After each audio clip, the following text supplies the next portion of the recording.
welcome back everybody to Vital Vessels. You know me, interviewing amazing organ donors and organ recipients for you guys to know what this process of organ donation is all about, how you can get involved, and how you can learn more about saving lives. This is my guest, Ryan, today. Welcome to Vital Vessels. Thank you. I am so honored. I actually met Ryan through another donor, and I appreciate you coming out and supporting what I'm doing here. Thank you for being here. Absolutely. No, it's an honor to be here and to talk about something that I think we're both so passionate about. I know, isn't it crazy? So you are an organ donor. Yes. I know very little of Ryan's story, so that's going to be new for you and me. So this is beautiful. Thank you. Tell me what brought it up. Where did it all start? So if you go back, almost 15 years ago, a brother-in-law of mine, so my wife's brother-in-law, needed a kidney transplant. And my wife tested to become a kidney donor, and she matched pretty well. And it went through the process. And then about, several weeks before the donation, something came up to where she wasn't a match anymore. And so at that point, he proceeded to get his kidney donation. And then he's had another one since. I think his most recent kidney donation was maybe 10 years ago. And he's done fine. So that was in the past. And then earlier this year, probably in May or June, I was mowing my lawn listening to a podcast. I listen to podcasts when I'm out mowing. And I listened to a podcast called Freakonomics. And it was the most amazing episode that talked about kidney donation. And the first half talked about a gentleman that won the Nobel Prize because he started this organization that facilitated kidney exchanges across the nation. No kidding. So before him, if you needed a kidney, you needed to either have a family member or a friend that would donate to you, or a deceased donor locally. And what he set up is this organization where instead of finding a good match locally, they found an almost perfect match somewhere across the country. Right. And so it talked about that and how he set that up. And then the second half talked about a gentleman named Ned Brooks that was a non-directed kidney donor. And he just decided one day to donate a kidney. And it talked about his conversations with his family, what he was doing professionally for work, that he could step away for a few weeks or a few months and do this. And at the end of that episode, it talked about the person that he donated to, and they arranged a meeting with them over the phone, and it was incredible. And I remember coming in for mowing, thinking, I could do this. And I told my wife, and she laughed and thought, you're crazy. Yeah. And that night, I filled out some information, and by the next morning, it was full speed ahead. I had a call from the NKDO, the National Kidney Donation Organization, and it was somebody that had donated previously. And she walked me through her process and, what she had experienced, how quick she was able to go back to work. And she said, do you want to proceed? And sure.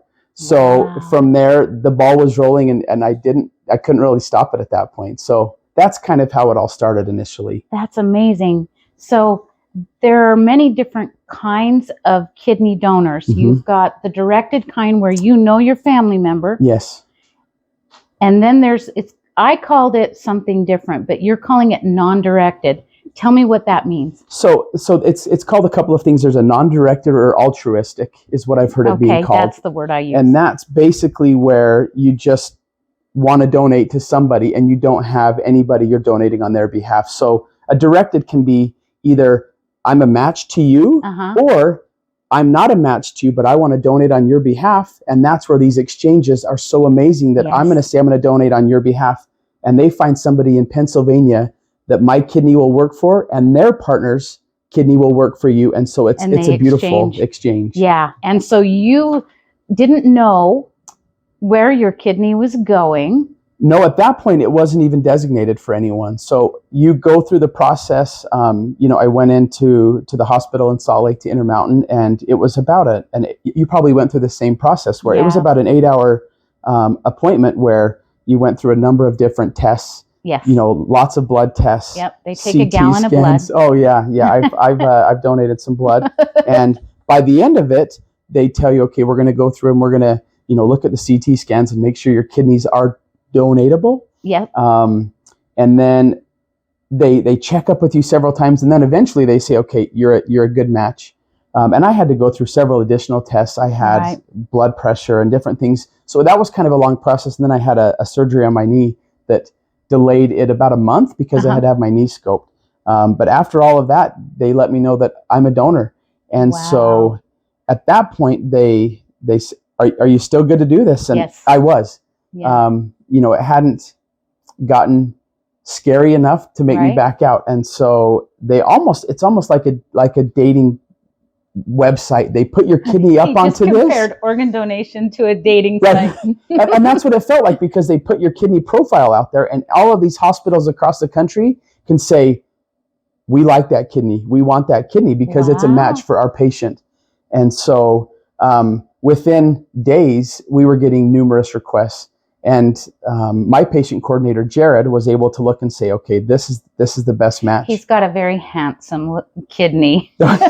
Yeah, I think it was wanted, which is flattering, Wanted right? kidney. That's nice. So at that point, I knew that there was a really good match. Yeah. And all I knew at that point was it was going to Arizona to the Mayo Clinic. Really? And that's still to this day all I know. Oh, that's what I wanted to ask about in this process. When you are a non-directed kidney donor, do you get the opportunity? What do they do about you finding out who your recipient was? Yeah, so that's a great question. And I didn't know this either. I didn't know if they would give me their information, and that's not the case. I think with different rules, with HIPAA, if I wanted to reach out or they wanted to reach out to me, they would reach out to their patient coordinator, who would reach out to mine. Right. So you can send letters back and forth, but that hasn't happened. Okay. And how long are you post-operation? 5 weeks. So I had my surgery on October 5th. I told you all, I didn't know anything about Ryan. Our surgery date is 1 year anniversary. Is it really? October 5th. Oh, that's amazing. So we share. Absolutely. That's cool. Sorry, I'm having an emotional moment. No, that's okay. That's awesome. Because I believe so strongly in what we're doing. Yeah. And I believe so much that everything happens for a reason. Absolutely. You were out mowing the lawn, you've got this little thing inside of you that said do it, and then you end up in my chair and we have the same anniversary date on our organ donation. That's awesome. How crazy is that? Well, tell me about the day you went into surgery, because I wonder about that. So leading up to it, I got a call. I knew the October 5th was going to be the date, and Jared, my coordinator, reached out to me the night before and said, be in here at 5:30 tomorrow morning. Yeah. And, that was, I think that was a pretty restless night. I didn't sleep great. Yeah. And again, it was, I don't know if it's comparable to going on a trip or what it felt like the night before, but there was a lot of excitement, nerves, anxiousness. But the next morning came and they give you a bottle of, I couldn't eat or drink, but they do want you to drink a bottle of apple juice before. So I remember drinking my bottle of apple juice, saying that helps the surgery go smoother. Yeah. So we drank that. My juice. We showed up. And it was kind of shocking. I was able to spend some time with my wife. She was there when I got my IV, and then they walked her out of the room, and I got onto the bed. They wheeled me upstairs, and I met with the surgeon at that point. So my wife didn't have a chance. She's a nurse, and she would have really liked to have been there for the meeting with the surgeon. Yeah. And we'd never met with him before. And at that point, it's like, we're doing this, right? And I said, yes. And they always give you, when you're a non-directed donor, they give you so many opportunities up until that point to back out. They said, if you decide at this moment, when we're wheeling you back, you don't want to do this, we will give you a medical reason that you couldn't do this. Yeah. And you can save face. And they gave me one more out and said, are we still in? And I said, let's do it. So I took a 3 or 4 hour nap, and the surgery went great. That's awesome. And I woke up a few hours later, and I think I was up walking not too much after that. Wow. And I was home by the next night. So I know they tell you for kidneys to anticipate, they have had people go home same day, but that's not normal. Right. But 2 to 4 days is what you're expected to be there. Everybody I interview, I get more comfort in the process. And I hope that makes you feel good at home. If you're watching this and considering organ donation, it's so safe. You felt really, other than just the anxiety of going into a surgery, you knew you'd be okay. Absolutely, absolutely. I mean, I had heard ad nauseum at how safe the surgery is, how many times they've done it. I just saw a stat this week that the Mayo Clinic in Arizona just finished their 6,000th kidney transplant. So this is not something that's happening periodically. It's becoming more and more normal, and they're so good at that surgery. It's so safe. It's so easy. They can almost do the same day, and it wasn't that way in the beginning. No. It took you were in the hospital a lot longer. So it is becoming safer. It is becoming common.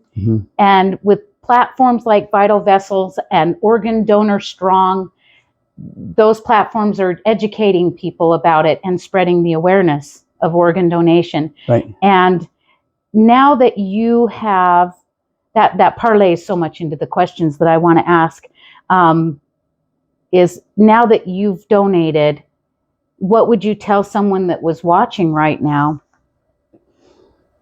I think I've learned so much about the statistics of kidney disease throughout this whole process. And I know at this point, on average, there's about 90,000 people on the kidney waiting list waiting for a kidney. Wow. I was at a football game a few weeks ago in Texas, and the stadium held 100,000 people. And I remember sitting in there thinking, this is how many people are waiting for a kidney right now in our country. Yeah. And it hit me like a ton of bricks. And this was 2 weeks after the surgery. Yeah. And I remember thinking, wow, I mean, it was kind of a great visual representation about how many people truly are sick. And not everyone has somebody willing to donate on their behalf. Correct. And so if just a few people, if this could start to take off like a little bit of a wildfire, it could easily be cured. This is an absolute curable thing if people just were willing to realize, I've got 2 kidneys, or I've got a full liver. You only need one. Right. Share your spare. Absolutely. They say that a lot. Yeah. And what if you were talking to a person that was feeling that little bug, what would you tell them to do? To start the process. I think, again, it was so easy just to Google donate my kidney, and I went on and I filled out, I mean, it was probably a 15 or a 20-minute process of filling out information. And again, they want to see where you are initially, physically, mentally, to do this. But start the process. And I remember in the podcast, it talked a lot about that it's, at least if you're going to go through the process, it's the best way to get a top to bottom checkup on how you're doing physically. And it doesn't cost you anything. Again, the recipient's insurance covers everything. And so if it's something you're imagining you could do, or you're thinking about it, start the process. And there are so many opportunities where you can say, I'm out. Right. But if you continue to feel like this is the right thing for you, keep going down that road. That is the magic of it. It's actually a very quick recovery. Yep. The costs are absorbed by the recipient's insurance. And normally, most companies offer the time off if you have any sort of short-term disabilities and things like that. And most of your companies will support.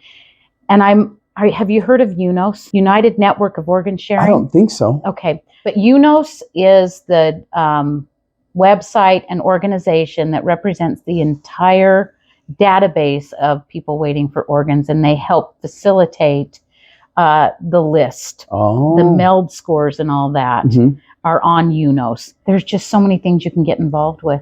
Right. And I'm the more and more I just Google kidney donation, or there's so many things out there to be a part of. And again, it's a movement that I'm passionate about now, and I can feel that you are as well, because we've been a part of it, and you can see truly that you can save somebody's life. Right. And so it's just it's the most amazing thing. And yes, it's a very minor setback for just the most major effect on somebody's life. Absolutely. I just have to say, it's been such an honor to interview you. And I know that there are things I call divinely inspired. And when we sat down, I had no idea that we shared an anniversary of our organ donation. Yeah. That's crazy. And it tells me that you're on the right track. I'm on the right track. We're doing the next right thing. Has there anything significant that has changed the way you look at life through this process? Well, I think it's just giving me more of an appreciation, first of all, for my healthy body, to know that I was in good enough shape. I'm getting in an age now, my life's more than halfway over, to know that the number one, that I was in good enough shape to do something like this. And number two, that I literally have the ability to help somebody's life become significantly better. I think we all have that ability, whether it's just the smallest acts of service, Yes. or to do something like this. And so I think it's just given me more of an appreciation of what us as individuals, the power of one, what we can do for others. That's the power of one. Yeah. And that's the amazing thing. And to all those people out there that have supported the person donating, the caregivers, the donor, I want to say thank you for being that kind of a person on this earth, because we need more people that are willing to go out and do those acts of service and support those that are doing the hard part. Mm-hmm. And so if you have any comments or questions, put them down in the chat. I'm going to put the link to apply to be an organ donor in there. If you have questions about this that you want me to ask in these interviews, let me know on my social media. I'm pretty much an open book. And obviously, Ryan's an open book too. Thank you for coming to Vital Vessels. Thank you for watching today and listening to this amazing story. It inspires me to continue what I'm doing. So thank you for coming to Vital Vessels today and watching the interview. Thanks. Thank you. Bye.